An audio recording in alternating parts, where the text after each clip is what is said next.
di rumah mertua kami karena ibu mertua sudah meninggal, maka rumah tersebut diwariskan sama istri saya. Dan dalam waktu tidak lama ada mantan kakak ipar istri.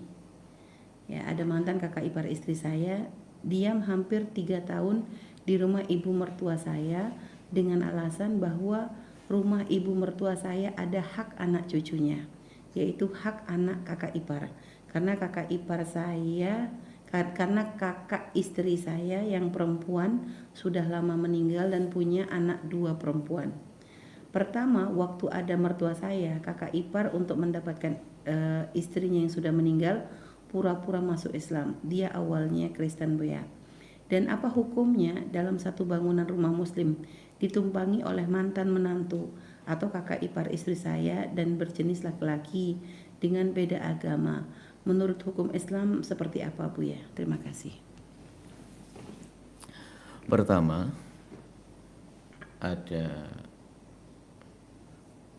perlu dicermati ulang perkataan bahwasanya diwariskan kepada istri Anda.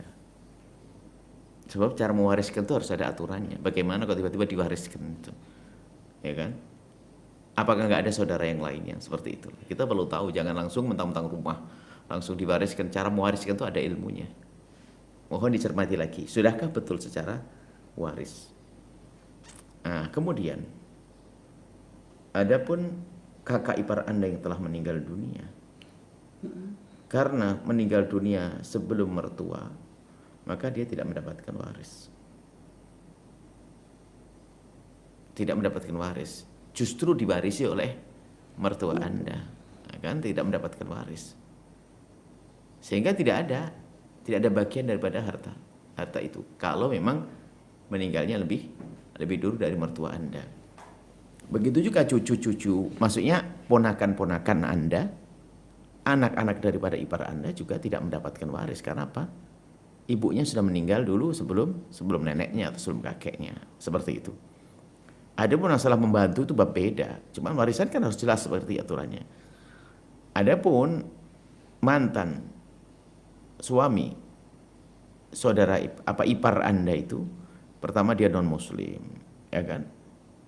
Kemudian istri Anda perempuan, ya kan? Iya. Yang dituntut nggak sah, nggak ada menuntut harta waris seperti itu. Kalau memang runtutan yang meninggal semacam itu.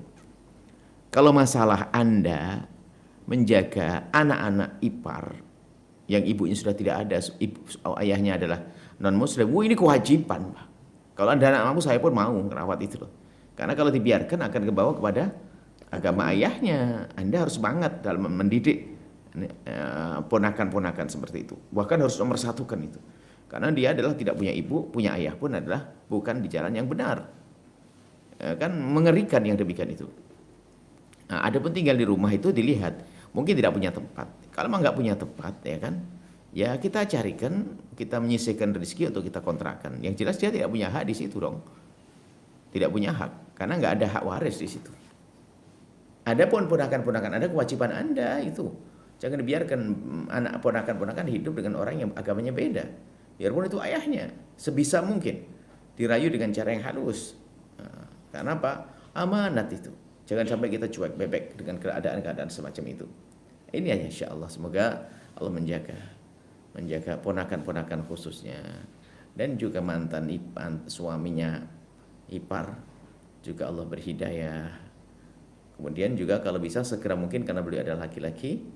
Di rumah ada istri Anda. Masya Allah, hati-hati. Kita menjaga, Islam wajib menjaga kehormatan. Karena apa? Di dalam Islam banyak aturan. Halal haram sangat jelas, nggak boleh ini, nggak boleh itu dan sebagainya. Berduaan tidak boleh dan sebagainya dalam Islam karena menjaga. Sementara agama lain belum tentu. Kita tidak ngerti apa yang ada dalam agama lain. Dianggap itu biasa, padahal dilarang oleh Islam. Karena semua yang dilarang oleh Islam itu ada kemaslahatannya kepada orang tersebut. Dilanggar misalnya karena dia non Muslim, ya salah kita. Kenapa kita dudukkan keluarga kita dengan non Muslim? Kalau non Muslim hidup kita dalam interaksi jual beli sebagainya itu dengan cara yang baik diajarkan. Tapi kalau sudah tinggal serumah itu kan banyak aturan-aturan yang harus harus dipatuhi agar kita sesuai dengan petunjuk baginda Nabi Muhammad SAW. Dan cara ngomongnya itu seperti apa Bu? Sikapnya untuk mengeluarkan yang sudah di dalam keluar itu kan kadang nggak gampang ya Bu ya. Apalagi ibaratnya dia sudah ngerasa dia punya hak gitu. Nah kita kan sebagai orang yang ini ibaratnya ipar, bukan ini rumah mertua, bukan rumah kita kan gitu Bu ya. Nah kita sendiri seperti apa cara untuk supaya tidak sampai terjadi permusuhan gitu? Pertama adalah yang memberitahu adalah bukan dari pihak istri Anda. Mungkin didudukkan, diberitahu satu. Setelah diberitahu tidak serta-merta mereka dikeluarkan. Diberi pemahaman, suruh menyiapkan karena memang tidak ada ini. Kalau memang kamu tidak punya tempat, nanti dibantu. Kita bantu untuk sewakan. Atau bagaimana, begitu. Karena apapun bentuknya kan dia harus tinggal. Punya tempat tinggal kan. Tentunya bukan langsung diusir begitu, membuat permusuhan. Dan mereka punya anak. Ya. Dan mohon maaf ya, tadi kan dikatakan waktu masih ada kakak ipar itu masuk Islam Bu ya, awal. Sekarang kembali lagi ke agamanya. Murtad. Nah, artinya kan sudah keluar murtad ya Bu ya. Nah, Murtad seperti itu apakah kita perlu untuk membantu Bu ya dalam masalah? Karena di sini ada anaknya. Yang harus kita pikirkan. Kalau dia orang murtad nggak terhormat. Orang murtad itu nggak terhormat. Dia telah khianat kepada Allah dan khianat kepada manusia. Baik, Bu ya. Kalau orang kafir, orang Nasrani asli itu kita wajib hargai kok. Ya, Bu. Kalau dia lapar wajib kita makan. Kalau orang murtad enggak. Kalau orang murtad, karena murtad itu khianatan yang luar biasa. Khianat kepada manusia jahat, bagaimana khianat kepada Allah. Baik, seperti itu. Baik, Bu, Masya Jadi Allah. kita rawat, kita jaga karena anaknya itu. Dan kemudian ini tugas bersama untuk segera memperhatikan anaknya secara khusus agar selamat akidahnya, selamat keimanannya. Baik, Masya Allah. Setelah Anda menyaksikan video ini, jangan lupa berselawat kepada baginda Nabi Muhammad sallallahu alaihi wa alihi wa sahbihi wasallam.